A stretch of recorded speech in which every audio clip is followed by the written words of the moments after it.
அனைவருக்கும் வணக்கம். இப்போ நம்ம கன்னி ராசியில் பிறந்தவங்க அவங்களுடைய வாழ்க்கையில் வெற்றி அடைகிறதுக்கான வழிமுறைகள் என்ன அப்படிங்கிறத பற்றி தான் பார்க்க போகிறோம். கன்னி ராசி அப்படிங்கிறது வந்து பார்த்திங்க அப்படின்னா புதனுடைய வீடு.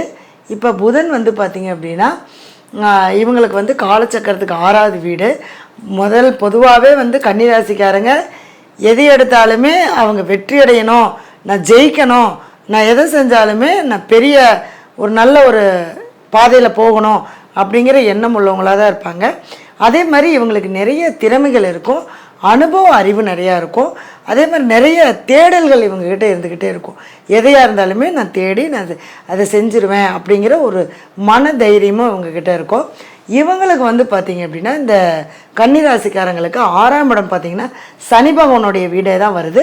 இப்போ இந்த இடத்துல வந்து பார்த்திங்கன்னா சனி பகவானும் புதனும் நட்பு கிரகம்தான். அதனால் இவங்களுக்கு வந்து கடன் இருந்தாலும் சீக்கிரமாக தீந்துடும், நோய் வந்தாலும் சீக்கிரமாக தீந்துடும். அதே மாதிரி எந்த ஒரு வம்பு வழக்கு போனாலும் இவங்க தான் ஜெயிப்பாங்க. அந்த மாதிரி ஒரு அமைப்பு தான் இந்த கன்னிராசிக்காரங்களுக்கு இருக்குது. இவங்களுக்கு வந்து பார்த்திங்க அப்படின்னா 6ஆம் இடம் சொல்லக்கூடியது சனி பகவானுடைய வீடாகவே வருது, ஆனால் கும்பத்தில் வருது. அப்போ கும்பம் அப்படிங்கிறது வந்து பார்த்திங்க அப்படின்னா கோபுரம்னு நம்ம சொல்லுவோம். அப்போ கோபுரம் அதாவது இந்த கன்னிராசிக்காரங்க நீங்கள் வாழ்க்கையில் ஜெயிக்கணும், நான் நிறைய போராட்டத்தை அனுபவிக்கிறேன், நான் பல தடைகளை தாண்டி என்னால் எதுவுமே பண்ண முடியல அப்படின்னு இருக்கிறவங்க எல்லாமே கோயில் கும்பாபிஷேகம் பண்ணுவாங்க இல்லைங்களா, அந்த கும்பாபிஷேகத்துக்கு ஒரு கலசம் ஒன்று வாங்கி கொடுங்க, கும்ப கலசம்.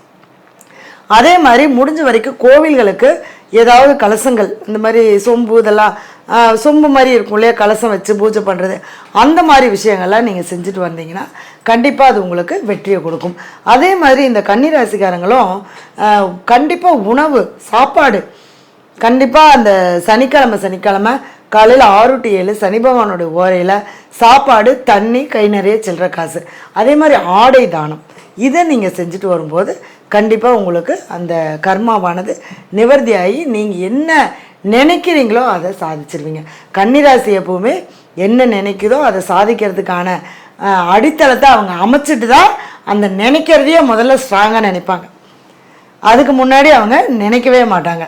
அப்படிப்பட்டவங்க இந்த 6ஆம் இடம் சொல்லக்கூடிய சனி பகவானை வழிபாடு பண்ணிட்டு வரலாம். அடுத்தது இவங்க வந்து திருநள்ளாறு போயிட்டு வரணும். திருநள்ளாறு சனி பகவானை வழிபாடு பண்ணிவிட்டு நல தீர்த்தத்தில் குளிச்சுட்டு அங்கே இருக்கக்கூடிய நல தீர்த்த பெருமாள் அவரை வழிபாடு பண்ணிவிட்டு அதுக்கப்புறம் சனி பகவான் வழிபாடு பண்ணி உங்களுடைய வயசத்தினையும் அத்தனை தீபம் போட்டு வழிபாடு பண்ணிட்டு வரணும். நீங்கள் என்ன மாதத்தில் போகணும் அப்படின்னு கேட்டிங்கன்னா, அதாவது மாசி மாதம் வரக்கூடிய அந்த சனி பகவான் உங்களுக்கு எந்த நட்சத்திரத்தில் நிற்கிறாரோ அந்த நட்சத்திரத்தன்னைக்கு நீங்கள் போயிட்டு வரும்போது கண்டிப்பாக உங்களுக்கான நிவர்த்தி கண்டிப்பாக கிடைக்கும்.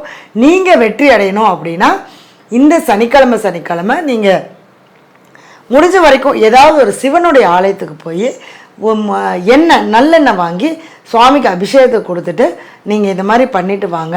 கண்டிப்பாக உங்களுடைய வாழ்க்கையில் நிறைய மாற்றங்கள் கிடைக்கும். நம்பிக்கையோடு செய்யுங்க, நல்லதே நடக்கும். நன்றி.